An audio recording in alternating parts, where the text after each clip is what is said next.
नमस्कार साथियों, मैं गिरिराज आप सभी दोस्तों का एक बार फिर से गिरिराज मैथ्स यूट्यूब चैनल पर स्वागत करता हूं। दोस्तों, आप सभी लोगों ने यूपी पेट का फॉर्म डाल रखा होगा और उम्मीद है आप उसकी तैयारी बखूबी ढंग से कर रहे होंगे। ठीक है, तो आप लोगों को पता होना चाहिए कि एग्ज़ाम जो है हमारा है वो 15 और 16 अक्टूबर को डेट डिसाइड की रखी है। 15 और 16 अक्टूबर को डेट डिसाइड कर रखी है और 15-16 अक्टूबर में 4 शिफ्ट में एग्ज़ाम होने वाला है। इस एग्ज़ाम में स्पेशली कुछ टॉपिक आने वाले हैं। मैं उस टॉपिक पर वीडियो बना रहा हूँ। जो भी टॉपिक आएगा यानी कि आपको किताब लेकर बैठने की ज़रूरत नहीं है। आप उन जो कुछ सिलेबस में स्पेशल टॉपिक दे रखे हैं उन्हीं पर आप फोकस करें और उन्हीं के हिसाब से, सिलेबस के हिसाब से पढ़ें तो आप अच्छा स्कोर कर पाएंगे। तो दोस्तों, उसी सीरीज में मैंने एक वीडियो बनाई है।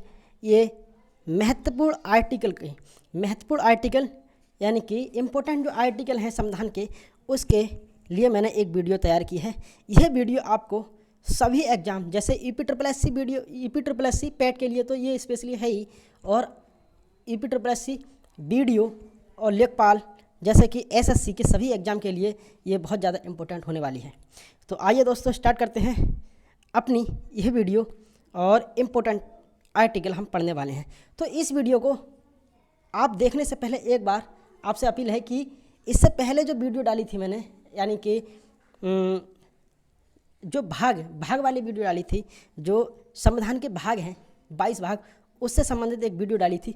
आप उस वीडियो को अवश्य देखें, क्योंकि अगर आपने वो वीडियो देख ली तो आर्टिकल याद करना आपके लिए बहुत ही ज़्यादा आसान हो जाएगा। ठीक है, तो इसी मेरी वीडियो में ही पड़ी हुई है, आप देख सकते हैं उस वीडियो में, यानी कि महत्वपूर्ण भाग, सभी भाग कराए मैंने, तो उन भाग की वीडियो को देख सकते हैं, तो बहुत आसान हो जाएगा। अब स्टार्ट करते हैं हम मोस्ट इंपॉर्टेंट आर्टिकल। तो आर्टिकल पहला ही है, मैंने इंपॉर्टेंट आर्टिकल ले रखे हैं, ज़्यादा आर्टिकल नहीं लिए हैं। तो मोस्ट इंपॉर्टेंट आर्टिकल है पहला यानी कि आर्टिकल 1। तो आर्टिकल 1 में क्या है? संघ का नाम और राज्य क्षेत्र। आर्टिकल 1 में क्या है? संघ का नाम और राज्य क्षेत्र।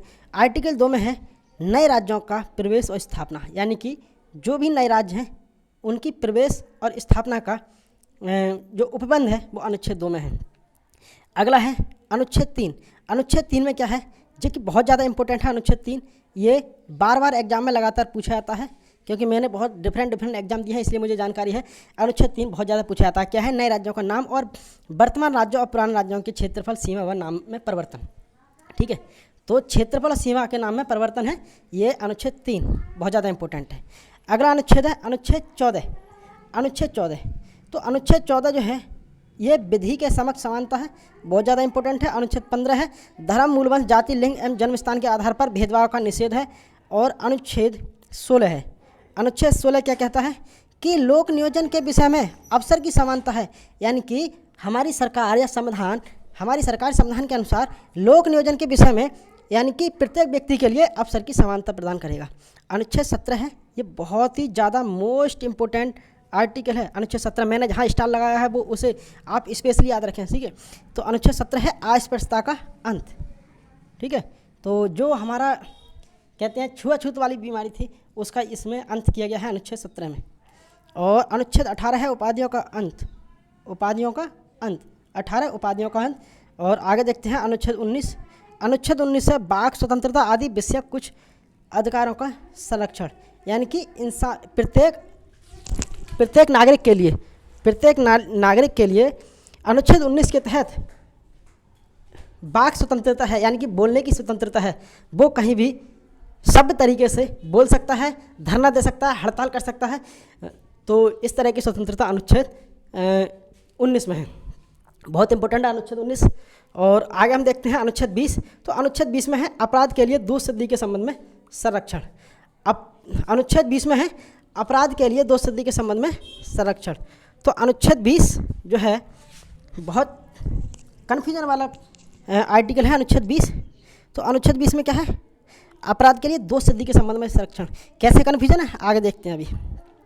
अनुच्छेद 21, आप एक बार फिर इसमें स्टार लगाइएगा। अनुच्छेद 21 है प्राण एवं दैहिक स्वतंत्रता का संरक्षण, प्राण एवं दैहिक स्वतंत्रता का संरक्षण बहुत ज़्यादा इंपॉर्टेंट है। 21 का उससे भी ज़्यादा इंपॉर्टेंट है। वैसे तो मैंने सभी जो इसमें आईटी के लिए हैं वो इम्पोर्टेंट ही लिए हैं, लेकिन फिर भी इम्पोर्टेंट में भी इम्पोर्टेंट जो छाट कर बता रहा हूँ मैं आपको, उस पर स्टार लगाते जा रहा हूँ, ठीक है। तो आप उस पर बहुत ज़्यादा फोकस कीजिएगा। अनुच्छेद 21 का प्रारंभिक शिक्षा का अधिकार। अब आते हैं अनुच्छेद 22 पर। अनुच्छेद 22 कहता है कि कुछ दशाओं में गिरफ्तारी और निरोध का संरक्षण, यानी कि कुछ व्यक्तियों, यानी कि जो व्यक्ति हैं जिसकी गिरफ्तारी की जाती है व्यक्ति की, तो उसके लिए मात्र केवल 24 घंटे के अंदर अंदर अदालत में पेश करना होता है। तो ये गिरफ्तारी के संबंध में संरक्षण दिया गया है अनुच्छेद 22 में। तो देखो अनुच्छेद 22 और 21 में थोड़ा कन्फ्यूजन है, 20 में। अनुच्छेद 20 कहता है कि अपराध के लिए दोष सिद्धि के संबंध में संरक्षण, ठीक है। अनुच्छेद 20 कहता है दोष सिद्धि के संबंध में संरक्षण, और अनुच्छेद 22 कहता है, देखो 22 गिरफ्तारी और निरोध का संरक्षण। तो यहाँ ये देखो 2 लेटर हैं, 2 वर्ड हैं, गिरफ्तारी और निरोध, तो यहाँ भी 2 लेटर बराबर बराबर हैं, 22, ठीक है। ऐसे याद रख लेना, थोड़ी हल्की फुल्की ट्रिक बन जाएगी इसकी, और कुछ नहीं है। अनुच्छेद 23 एक बार फिर इंपॉर्टेंट है। अनुच्छेद 23 और 24 फिर ज़्यादा इंपॉर्टेंट है दोनों। अनुच्छेद 23 क्या कहता है, मैं फिर यहाँ स्टार लगा दे रहा हूँ दोनों आर्टिकल के लिए। अनुच्छेद 23 कहता है बलात्श्रम व मानव दुर्व्यापार का निषेध, यानी कि जो बलात्श्रम होता है, बलात्श्रम का मतलब है यानी कि गलत तरीके से श्रम कराया जाता है किसी व्यक्ति से, किसी महिला से, किसी बच्चे से, जो गलत तरीके से श्रम कराया जाता है उसे बलात्श्रम कहते हैं। और मानव दुर्व्यापार का ये मतलब है कि कोई भी, मतलब पहले जो होता था कि व्यक्तियों को, बच्चों को बेच देते थे, यानी कि व्यापार करने के लिए बेच देते थे और उन्हें बाहर भेज दिया जाता था और उनसे व्यापार कराया जाता था, ठीक है। तो ये व्यापार को मानव दुर्व्यापार कहते हैं, गलत तरीके से व्यापार कराया जाता था, यानी कि उसे मानव दुर्व्यापार कहते हैं। और यह है अनुच्छेद 24, कारखानों में बाल श्रम आदि का निषेध है, यानी कि कारखानों में जो बाल श्रम आदि का इसमें निषेध किया गया है। अनुच्छेद 25 में है, देखो 25 से 28 तक धार्मिक स्वतंत्रता है, 25 से 28 तक क्या है, धार्मिक स्वतंत्रता है 25 से 28 तक, ठीक है। तो धर्म के बारे में इसमें है, तो धर्म के बारे में क्या है 25 में, अनुच्छेद 25 में है अंतःकरण की ओर धर्म के अबाध रूप से मान्य आचरण और प्रचार करने की स्वतंत्रता। तो पूरा सेंटेंस याद रखने की जरूरत नहीं है, लेकिन क्या है अनुच्छेद 25 में क्या है याद करने के लिए कि धर्म को मान्य आचरण और प्रचार करने की स्वतंत्रता। अनुच्छेद 26 में है धार्मिक कार्यों के प्रबंधन की स्वतंत्रता। तो हमें बस इतना याद रखना है याद करने के लिए, प्रबंधन की स्वतंत्रता, यानी कि उसमें धर्म को माना जाएगा, इसमें अनुच्छेद 26 में प्रबंध किया जाएगा। और अनुच्छेद 27 में क्या है, अनुच्छेद 27 में किसी धर्म विशेष की अभिवृद्धि के लिए करों के समुदाय के बारे में स्वतंत्रता। 27 में है संदाय, 27 में संदा है, करों के समुदाय। 28 में है निश्चित शैक्षणिक संस्थानों में धार्मिक निर्देशों अथवा पूजा में उपस्थित होने की स्वतंत्रता, यानी कि कोई भी व्यक्ति या कोई भी स्टूडेंट, अगर किसी एक, मैं एग्जाम्पल लेता हूँ कि एक मुस्लिम स्टूडेंट है, अगर एक मुस्लिम स्टूडेंट है और ऐसे स्कूल में पढ़ता है जहाँ अधिकतर हिंदू बच्चे पढ़ते हैं और वहाँ प्रार्थना होती है, यानी कि सरस्वती वंदना होती है, ठीक है। तो उसमें वो इच्छा अनुसार अपने, जरूर नहीं कि वो वहाँ प्रार्थना में शामिल हो, वो प्रार्थना में शामिल नहीं भी हो सकता है, उसके लिए अधिकार है। ये अनुच्छेद 28 में अधिकार दिया गया है कि किसी शैक्षणिक संस्थान में धार्मिक निर्देशों अथवा पूजा में उपस्थित होने की स्वतंत्रता है, वो चाहे उपस्थित हो सकता है या ना भी हो सकता है, ठीक है। अनुच्छेद 29 है कि अल्पसंख्यक, देखो अनुच्छेद 29 और 30 जो 2 अनुच्छेद हैं, वो अनुच्छेद 29 और 30 है अल्पसंख्यक के संबंधित, ठीक है। तो अनुच्छेद 29 है अल्पसंख्यक वर्गों के हितों के संरक्षण, और अनुच्छेद 30 जो है शिक्षा संस्थानों की स्थापना और प्रशासन करने के लिए अल्पसंख्यक वर्गों का अधिकार, ठीक है। अब अनुच्छेद 32 आते हैं। अनुच्छेद 32 पर फिर एक बार स्टार लगा लीजिएगा और 2-3 स्टार लगा लीजिएगा, क्योंकि फिर से बहुत ज़्यादा इंपॉर्टेंट है, ठीक है। अनुच्छेद 32 क्या है, इसमें हमारे संविधान की सुरक्षा होती है इस अनुच्छेद के द्वारा।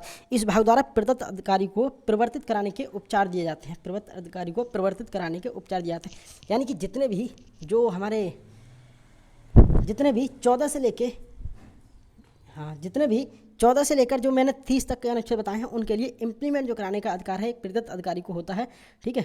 तो ये अनुच्छेद 32 में है, बहुत ज़्यादा इंपॉर्टेंट है। इसे संवैधानिक उपचारों का अनुच्छेद भी कहा जाता है, संवैधानिक उपचारों का अनुच्छेद भी कहा जाता है अनुच्छेद 32 को। अनुच्छेद 38 है, देखो अनुच्छेद, अब मैं बताऊं आपको, अब भाग आपको याद होंगे तो बहुत आसानी से याद हो जाएंगे।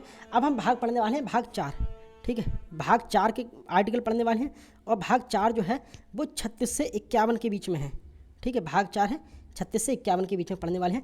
तो 36 से 51 तो मैंने इंपॉर्टेंट आर्टिकल लिए हैं, इसलिए 36 से 37 नहीं लिया गया है।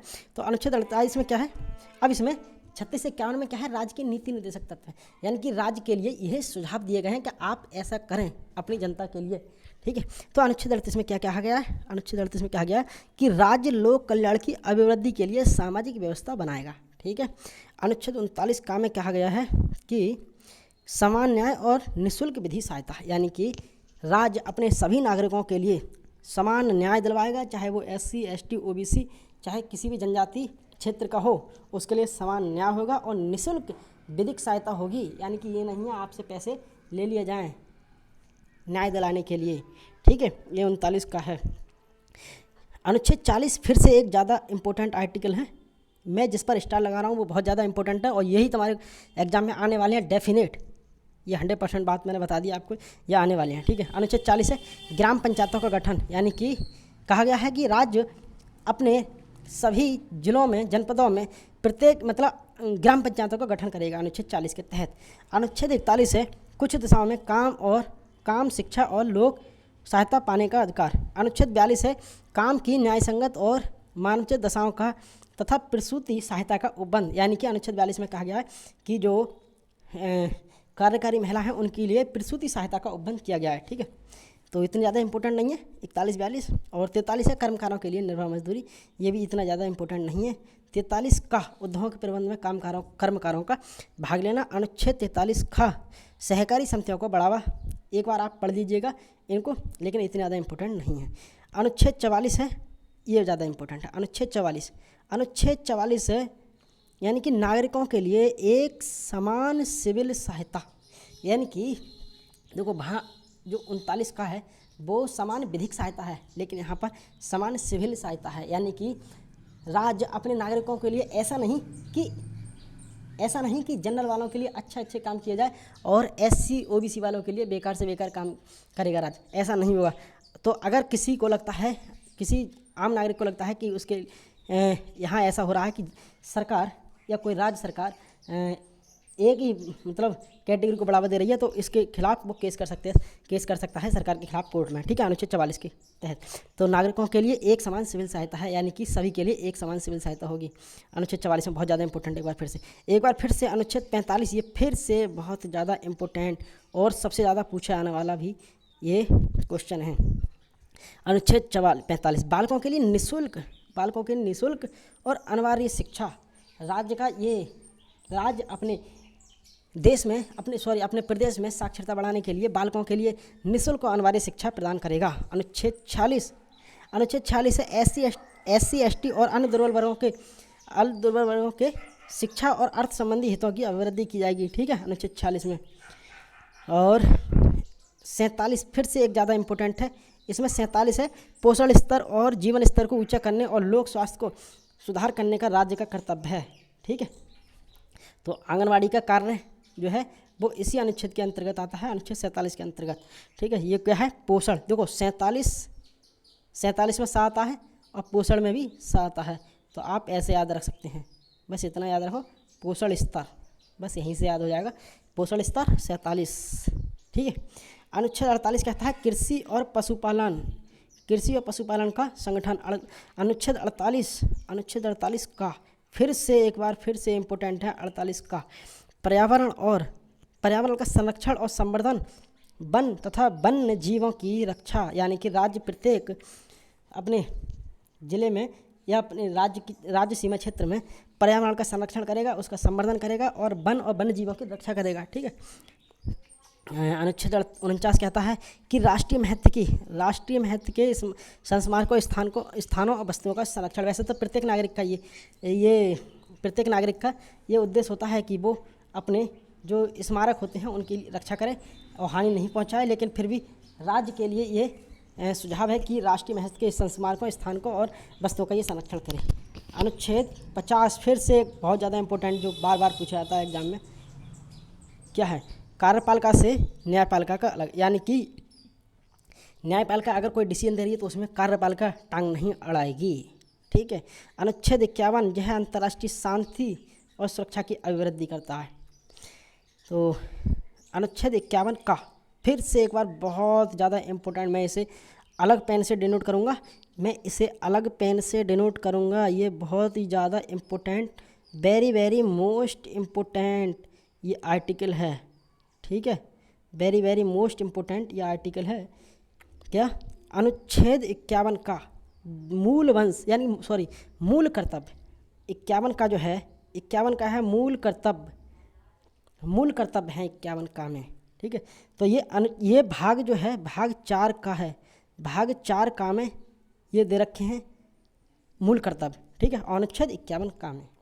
आगे चलते हैं, अनुच्छेद 52 में है, अनुच्छेद 52 में भारत के राष्ट्रपति के बारे में उपबंध है कि भारत का एक राष्ट्रपति होगा। क्या होगा? भारत का एक राष्ट्रपति होगा, अनुच्छेद 52 में ये कहा गया है। और अनुच्छेद 53 में है कि संघ की कार्यपालिका ये राष्ट्रपति में निहित होगी, सही है। तो संघ की कार्यपालिका राष्ट्रपति में निहित होगी। ये देखो 52 से लेकर, मैं बता दूं आपको, 52 से लेकर 62 तक के जो आर्टिकल हैं वो हैं राष्ट्रपति से संबंधित, ठीक है। 52 से लेकर 62 तक के जो आर्टिकल हैं वो राष्ट्रपति से संबंधित हैं। और अब हम 51 तक तो भाग 4 का समाप्त हो गया, लेकिन 52 से लेकर 137 तक, 52 से लेकर 137 तक ये 52 से लेकर 52 से लेकर भाग 4 52 से लेकर 137 तक ये भाग 5 होगा, भाग 5 होगा। तो इस हम भाग 5 की बात करेंगे। अब भाग 5 में मैंने इसलिए बोला था आपको भाग वाली वीडियो जरूर देखें, इससे याद हो जाएगा कि भाग 5 में क्या क्या है। तो भाग 5 में आने वाला है 52 से लेकर 137 तक के अनुच्छेद, और 52 से लेकर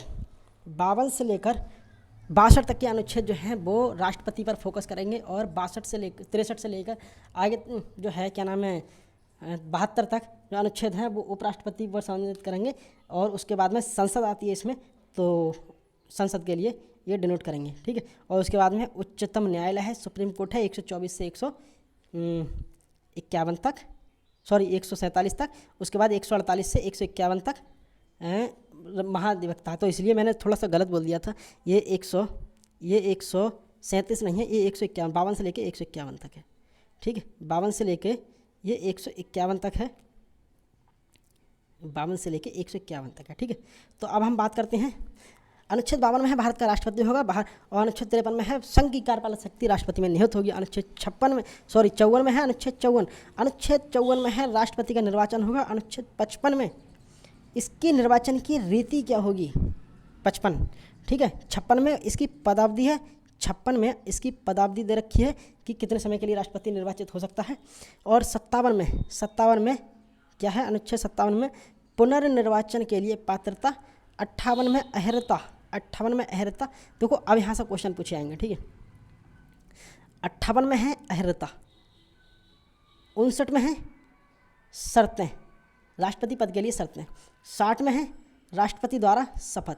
तो मुझे सभी चीज़ नहीं पढ़नी है, क्या है, अनुच्छेद 58 अहर्ता, ठीक है, 59 शर्तें, 60 शपथ। तो मुझे याद करने के लिए कैसा है, देखो 58 को मैं ऐसे लिखूँगा 58 और ये अहर्ता। तो मुझे एक चीज़ दिख रही होगी यहाँ पे कि अहर्ता में भी आ है और 58 में भी आ है। तो मुझे याद कर सकता हूँ कि राष्ट्रपति के लिए अहर्ता है वो 58 में है। अच्छा 59 में 59 और यहाँ पर शर्तें, देखो यहाँ शर्तें 60 और शर्तें कुछ एक जैसी दिख रही हैं, एक जैसी प्रोनाउंसिएशन दे रही हैं। तो 59 और शर्तें, तो 59 शर्तें, तो 59 को हम 59 कर लो तो शर्तें, ठीक है, याद कर सकते हैं। और अनुच्छेद 60 है, 60 शपथ ऐसे याद रख सकते हैं। 61 बहुत ज़्यादा इंपॉर्टेंट है, very very most important article, अनुच्छेद 61, ये महाभियोग चलाने के लिए प्रक्रिया है, राष्ट्रपति पर महाभियोग चलाने की प्रक्रिया है, अनुच्छेद 61। अनुच्छेद 63 है, भारत का एक उपराष्ट्रपति होगा। अनुच्छेद 63 में 64 में है उपराष्ट्रपति का राज्यसभा का पदेन सभापति होना, यानी कि उपराष्ट्रपति राज्यसभा का पदेन सभापति होता है। अनुच्छेद 64 में ये व्याख्या है। अनुच्छेद 65 में क्या है, ये इतना इंपॉर्टेंट नहीं है लेकिन फिर भी देख लो एक बार, राष्ट्रपति के पद में आकस्मिक रिक्ति के दौरान या उसकी अनुपस्थिति में उपराष्ट्रपति का राष्ट्रपति के रूप में कार्य करना। अनुच्छेद 66 में ये भी ज़्यादा इंपॉर्टेंट नहीं है, लेकिन मैंने लिख दिया फिर भी उपराष्ट्रपति का निर्वाचन। आप इग्नोर कर सकते हैं। अनुच्छेद 67 है उपराष्ट्रपति के पदवी, इसको भी इग्नोर कर सकते हैं। अनुच्छेद 72 very very most important article of this session. Once again अनुच्छेद 72 है क्षमता, यानी कि राष्ट्रपति को क्षमादान की शक्ति है। राष्ट्रपति को क्षमादान की शक्ति है। राष्ट्रपति को क्षमादान की शक्ति है, यानी कि राष्ट्रपति क्षमता आदि की और कुछ मामलों में दंडादेश के निलंबन, परिहार या लघुकरण की राष्ट्रपति की शक्ति है। अनुच्छेद 74 में है राष्ट्रपति को सहायता और सलाह देने की मंत्रिपरिषद होगी, यानी कि अनुच्छेद 74 में कहा गया है कि राष्ट्रपति को सहायता और सलाह देने के लिए एक मंत्रिपरिषद होगी। और अनुच्छेद 76 कहता है, अनुच्छेद 76 है भारत का एक महान्यायवादी होगा। अनुच्छेद 79 में है संसद का गठन, 79-80 में है राज्यसभा की संरचना और 79-80 में है लोकसभा की संरचना। ठीक है, तो ये इंपॉर्टेंट आर्टिकल है। एक तो अनुच्छेद 76 बहुत ज़्यादा इंपॉर्टेंट है, एक 79 ये इंपॉर्टेंट है, एक 80 राज्यसभा की संरचना, एक 81 लोकसभा की संरचना। ठीक है, और बाकी इतने इंपॉर्टेंट आर्टिकल नहीं है, फिर भी एक बार देख रहे हैं। अनुच्छेद 83 है संसद के सदनों की अवधि, 85 है संसद के सत्रवसान विघटन, और 88 में है सदनों के बारे में मंत्रियों और महान्यायवादी की अधिकार। 89 में है राज्यसभा का सभापति उपसभापति, 93 में है लोकसभा के अध्यक्ष और उपाध्यक्ष, 97 में है सभापति और उपसभापति और अध्यक्ष और उपाध्यक्ष के वेतन भत्ते। इधर 98 है संसद का सचिवालय, 98 अनुच्छेद संसद का सचिवालय। इधर ये 59 है, 59 में क्या है, यह है सदस्यों द्वारा शपथ या प्रतिज्ञान। अनुच्छेद 100 सदस्यों में मतदान रिक्तियों के होते हुए भी सदन की कार्यशक्ति और गणपूर्ति। ये भी ज़्यादा इंपॉर्टेंट नहीं है, लेकिन फिर भी मैंने लिख दिया है, आप एक बार इनको देख सकते हैं या इग्नोर भी कर सकते हैं। अनुच्छेद 108 है, अनुच्छेद 108 बहुत ज़्यादा इंपॉर्टेंट है, very very most important article. ठीक है, कुछ दिशाओं में दोनों सदनों की संयुक्त बैठक है इसमें, तो बहुत ज़्यादा इंपॉर्टेंट है। 110 है, 110 भी बहुत ज़्यादा इंपॉर्टेंट है। इसमें धन विधेयक है, मैं थोड़ा पेन दूसरे ले लूँ। 110 में धन विधेयक की परिभाषा दे रखी है। 112 में वार्षिक वित्तीय विवरण जिसे हम बजट बोलते हैं, ये अनुच्छेद 112 में है। ये 3 आर्टिकल मैंने बताए, 108, 110, 112। 108 में यानी कि संयुक्त बैठक है, 110 में धन विधेयक है, 112 में वार्षिक वित्तीय विवरण यानी कि बजट है। ठीक है, 123 एक बार फिर से बहुत ज़्यादा इंपॉर्टेंट है। ठीक है, ये राष्ट्रपति के लिए है। अनुच्छेद 123 कि संसद के विश्रांति काल में या अशांति काल में अध्यादेश प्रख्यापित करने की राष्ट्रपति की जो शक्ति है, राष्ट्रपति यानी कि अध्यादेश लागू करता है, वो अनुच्छेद 123 के तहत लागू करता है। अब आता है हमारा उच्चतम न्यायालय। तो उच्चतम न्यायालय है, अनुच्छेद 124 है। अनुच्छेद 124 में उच्चतम न्यायालय की स्थापना और गठन किया गया है। और अनुच्छेद देखो मैंने बता दिया था कि अनुच्छेद 124 से अनुच्छेद 147 तक के जो आर्टिकल हैं वो न्यायालय से संबंधित है। कौन से? सुप्रीम कोर्ट, जो उच्चतम न्यायालय है उससे संबंधित है। ठीक है, तो अब हम वो पढ़ने वाले हैं। 124 है उच्चतम न्यायालय की स्थापना और गठन, बहुत ज़्यादा इंपॉर्टेंट है, तो एक बार इस पर फोकस कीजिएगा, बहुत ज़्यादा इंपॉर्टेंट है। ठीक है, अनुच्छेद 124 का है राष्ट्रीय न्यायिक नीति आयोग की स्थापना। अनुच्छेद 124 खा में है आयोग के कार्य। अनुच्छेद 124 गा में है संसद के कानून बनाने की शक्ति। और आगे देखते हैं, ये ज़्यादा इतने खास इंपॉर्टेंट नहीं है, लेकिन फिर भी एक बार देख लो। अनुच्छेद 125 न्यायाधीश के वेतन। 27 में है तदर्थ न्यायाधीशों की नियुक्ति। और 29 में है, एक बार हाँ ये जरूर देख लीजिएगा, ये बहुत ज़्यादा इंपॉर्टेंट है। अनुच्छेद 129 उच्चतम न्यायालय का अभिलेख न्यायालय होना, यानी कि उच्चतम न्यायालय एक अभिलेख न्यायालय होगा। इसमें किसी भी नागरिक के अधिकारों का अगर हनन होता है तो वो नागरिक न्यायालय में अपील कर सकता है। ठीक है, अपने अधिकारों के लेकर संविधान में जो भी अधिकार दे रखे हैं उनको इग्नोर किया जाता है किसी सरकार द्वारा, तो इसमें न्यायालय में अभिलेख मतलब अपील कर सकता है। तो ये अभिलेख न्यायालय हो गया। और 139 भी बहुत ज़्यादा इंपॉर्टेंट है, देखो मैं स्टार लगा दे रही हूँ यहाँ पे, ये बहुत ज़्यादा इंपॉर्टेंट है। 139 भी बहुत ज़्यादा इंपॉर्टेंट है, फिर एक बार स्टार लगा दे रहा हूँ उस पर। ठीक है, कुछ रिट निकालने की शक्तियाँ, तो अनुच्छेद 139 में सुप्रीम कोर्ट के पास रिट निकालने की शक्तियाँ हैं। और कितने प्रकार की, ये पूछा जाता है क्वेश्चन, कितने प्रकार की रिट मतलब लगाता है सुप्रीम कोर्ट, तो ये 5 प्रकार की रिट हो सकती हैं, मतलब 5 प्रकार की रिट होती हैं, जैसे परमादेश है और ये 5 प्रकार की रिट होती हैं। ठीक है, अधिकार परीक्षा वगैरह है, तो ये 5 प्रकार की रिट होती हैं। क्वेश्चन पूछा जाता है। अनुच्छेद 143 से फिर एक बार इंपॉर्टेंट आर्टिकल, अनुच्छेद 143 उच्चतम न्यायालय से परामर्श करने की राष्ट्रपति की शक्ति है। यानी कि राष्ट्रपति को ये अनुच्छेद 143 में ये क्या नाम है, परमिशन मिली हुई है या संविधान की ओर से कि वह उच्चतम न्यायालय से या उच्चतम न्यायालय के न्यायाधीश से, मुख्य न्यायाधीश से उससे सलाह ले सकता है। लेकिन ये भी याद रखना है कि न्यायाधीश सलाह देने के लिए बाध्य नहीं है, ठीक है, और ना ही राष्ट्रपति सलाह मानने के लिए बाध्य है, ठीक है, याद रखना। अनुच्छेद 148, अब देखो 147 तक हो गए ये, अब यहाँ 148 से लेकर 151 तक जो अनुच्छेद है वो भारत के नियंत्रक महालेखा परीक्षक के बारे में है। 148 से 151 क्या है, अनुच्छेद 148 में है कि भारत का, अनुच्छेद 148 ये बहुत ज़्यादा इंपॉर्टेंट है कि अनुच्छेद 148 में भारत का एक महानियंत्रक या नियंत्रक महालेखा परीक्षक होगा, ठीक है। तो अभी आप लोग बता सकते हैं कमेंट सेक्शन में कि फिलहाल में भारत के नियंत्रक या महालेखा परीक्षक कौन है, ठीक है, के वेणुगोपाल है, कौन है, आप बता सकते हैं कमेंट सेक्शन में। और कितने नंबर के ये भी बता सकते हैं अगर आप करंट पढ़ रहे हैं तो। और कंपटीशन की तैयारी करने वाला स्टूडेंट जरूरी करंट पढ़ रहा होगा, आशा करता हूँ मैं। अनुच्छेद 149 ये ज़्यादा इंपॉर्टेंट नहीं है, फिर भी मैंने आपको लिख दिए हैं, एक बार देख लीजिएगा। 149 इसके कर्तव्य शक्ति है, 150 है संघ राज्यों के लेखाओं का प्रारूप, 151 है संप्रेक्षा प्रतिवेदन, यानी कि जो भी इसकी रिपोर्ट तैयार की जाती है वो अनुच्छेद 151 में है। और यह रिपोर्ट जो नियंत्रक महालेखा परीक्षक है ये रिपोर्ट तैयार करता है 151 के अधीन, और ये राष्ट्रपति को सौंपता है और राष्ट्रपति इसे संसद भवन में सभी के सम्मुख सुनाता है, ठीक है।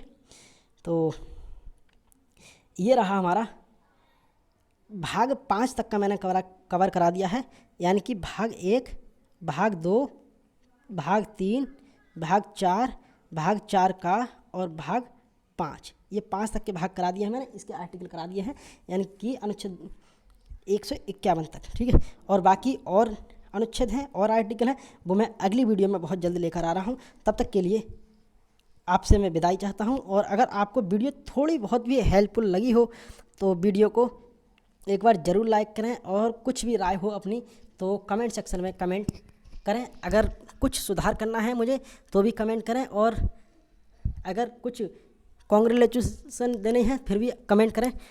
तो और अगर वीडियो अच्छी लगी हो तो वीडियो को लाइक करें, शेयर करें और सब्सक्राइब करें चैनल को, और अपने दोस्तों से भी चैनल को सब्सक्राइब करवाएं, ठीक है। तो दोस्तों यहीं पे मैं विदाई चाहता हूँ। जय हिंद, जय भारत।